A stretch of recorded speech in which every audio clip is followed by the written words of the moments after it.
Hello, bachcho. Let's read this question. So this question says, to solve a problem in mechanics, we need to consider an assembly of different bodies. In this assembly, statement first, different bodies exert force on each other. Statement second, few selected bodies experiences force of gravity. And which of the following statements is or are incorrect?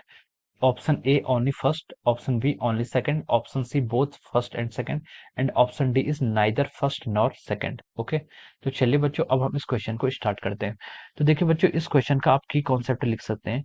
The key concept of this question, देखिए इस question हमसे क्या बोला गया, हमसे बोला गया कि मैकेनिक्स की प्रॉब्लम सॉल्व करने के लिए we need to consider assembly of different bodies. ठीक है, यानी कि हम एक सिस्टम चूज करते हैं, ये बोलना चाह रहे हैं। ठीक है, इन this assembly different bodies exert force on each other, और सेकंड स्टेटमेंट बोला कि few selected body experiences force of gravity. ठीक है, तो देखिए हमारी जो डिफरेंट बॉडीज होती हैं, हम मान लीजिए आपका कोई भी आपका केस मान लीजिए, आपका एक मान लीजिए एक केस है, यहाँ पर आपका एक मास m1 है, ये किसी स्ट्रिंग से आपका मास m2 से कनेक्ट है। ठीक है, ये मास आपका m1 है, ये किसी स्ट्रिंग से आपका मास m2 से कनेक्ट है, और ये आगे कंटिन्यूअसली किसी एक पुले के थ्रू किसी और थर्ड मान लीजिए किसी स्पेयर से कनेक्ट है। स्पेयर नहीं, स्पेरिकल बॉडी है कोई। ठीक है, m3 इसको मैंने मान लिया। ठीक है, इससे कनेक्टेड है।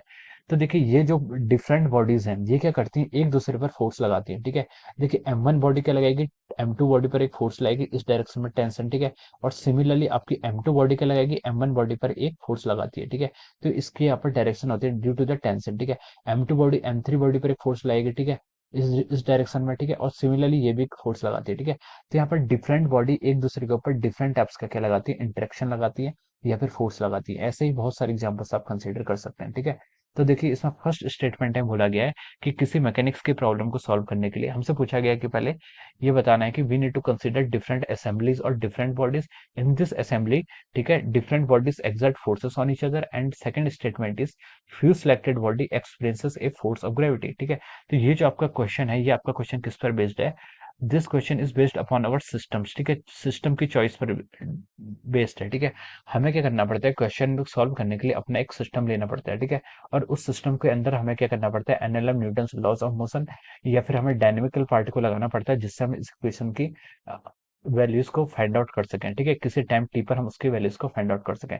तो इस क्वेश्चन का जो की कॉन्सेप्ट होगा वो क्या होगा, आपका सिस्टम पर डिपेंड करता है। ठीक है, कि आपका जो डिफरेंट बॉडीज का वो सिस्टम कैसा है, उस पर सिस्टम या फिर लिख सकते हैं उस पर फोर्सेस क्या, और उस पर क्या क्या किस टाइप के आपके फोर्सेस लग रहे हैं। ठीक है, तो ये आपका इस क्वेश्चन क्या क्या हो जाता है, की कॉन्सेप्ट हो जाता है। ठीक है, तो M1 M2 M3 ये कहते हैं आपके तीन डिफरेंट टाइप्स की बॉडीज हैं, जिनमें क्या लग रहे हैं, डिफरेंट डिफरेंट टाइप्स के, जिनके बीच में क्या होते हैं, इंटरेक्शन हो रहे हैं। ठीक है, और ड्यू टू दिस इंटरेक्शन ये एक दूसरे के मोशन को क्या कर रहे हैं, अफेक्ट कर रहे हैं। ठीक है, तो देखिए आपसे स्टेटमेंट वन में पूछा गया था, स्टेटमेंट वन में बोला गया था कि different body exert force on each other. तो इसका ऑप्शन क्या है, ये आपका क्या है, राइट स्टेटमेंट है। This statement is our true. ठीक है, ये स्टेटमेंट है आपका ट्रू।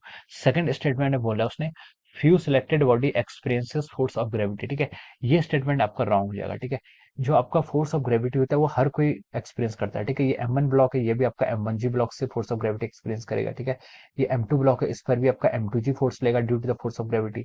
ये M3 ब्लॉक है, इस पर आपका M3G फोर्स लेगा due to the force of gravity. ठीक है, तो देखिए डिफरेंट बॉडीज पर आपका जो डिफरेंट बॉडीज पर आपका force of gravity her body पर लगता है। ठीक है, हर बॉडी पर लगता है। अगर it is on the surface of the earth, वो उस पर उसका जी के उस पर आपका मतलब फोर्स ऑफ ग्रेविटी डेफिनेट लगेगा ही। ठीक है, तो जो आपका फ्यू सिलेक्टेड बॉडी एक्सपीरियंसेस है फोर्स ऑफ ग्रेविटी, ये स्टेटमेंट आपका रॉन्ग हो जाएगा।